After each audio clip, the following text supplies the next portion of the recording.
Welcome to my shed. I've seen a few questions online recently where people are asking about spacing on the road and where they should position themselves. We wanted to do a little bit of a learner video for a little while, so I thought I might take the opportunity today. The bike we're going to take for a ride today is going to be my Hayabusa. As you can see, it's completely stock standard, never been touched. So we'll take that for a bit of a ride. I'll strap the camera to my helmet and we'll see how we go. So see you out there. So we're at the lights here, just taking off. Nice and warm afternoon here. So one of the first things I wanted to talk about was gear for learners and for anybody really. Doesn't really matter how hot it is, it's never too hot to wear the right gear. I'll never go out without a pair of gloves on, a jacket, pair of jeans, good pair of boots, and obviously a helmet. Depending on which bike I'm riding as to what sort of jacket I've got, but I've got something that suits each one and also suits each weather condition. These textile jackets that I've got on today, this is a dry rider.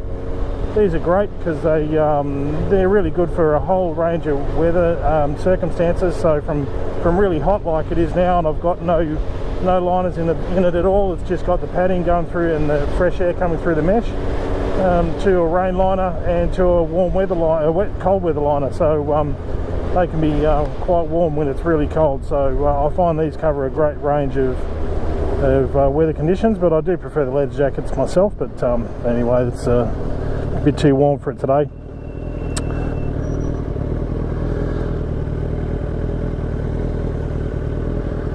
So just while we're waiting here at the lights, another thing I wanted to point out was just making sure that you recognise what a blind spot is for a car.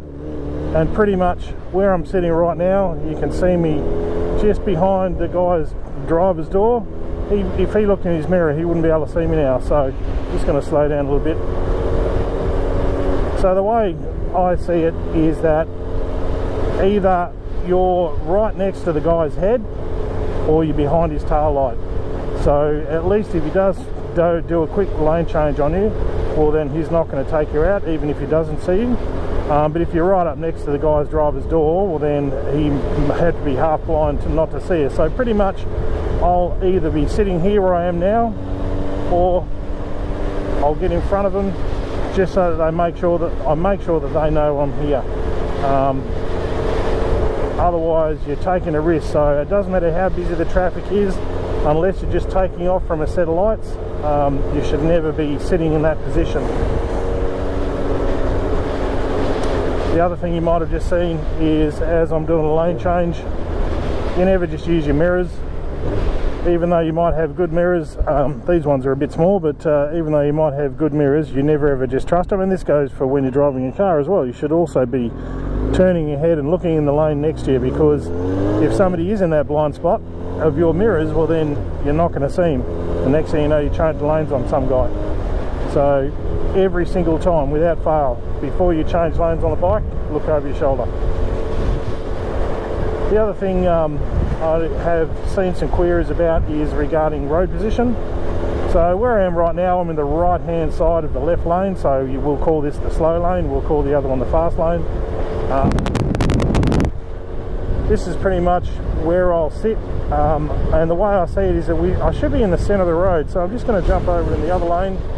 So if I happen to be using this lane, well then I'd like to be in the left side of the fast lane, and pretty much it gives me the most escape route in either direction. So if I'm riding along and somebody comes out of this side, well then I've got more chance of seeing them, because the angle to the corner is greater, so I've got more visibility.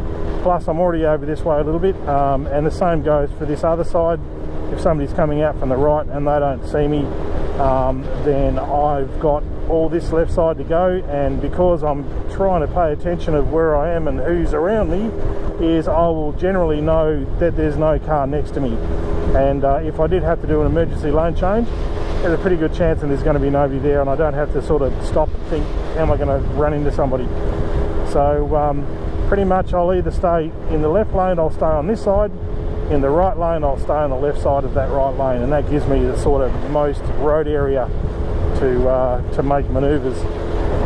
And obviously when you're following cars, making sure that you're keeping an eye on them, because the one thing you always assume is that they don't see you, and they will change lanes, they'll pull out, they'll do all those things.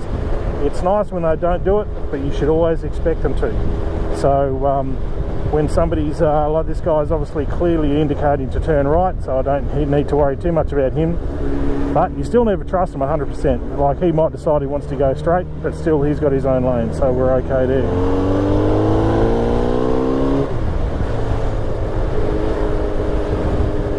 So we're coming up to a little bit of traffic. I'm just going to jump into the right lane here. Just look over the shoulder there again.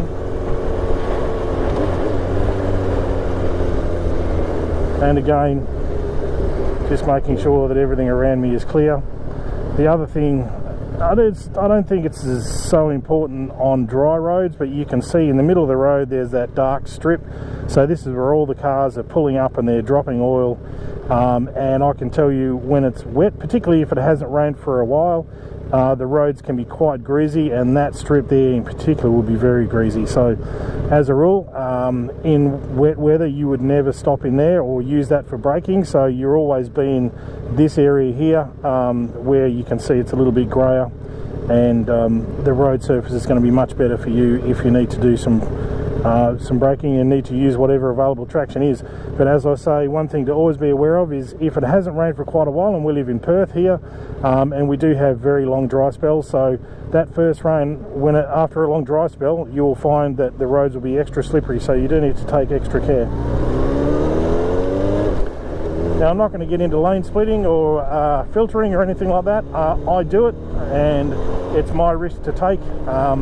I think it's a much safer way to ride, and it's certainly one of the advantages of riding a motorbike is that you can get between the traffic and you can get up to the front of the lights, get away ahead of everybody else. The bonus being that you don't have to worry about somebody rear-ending you.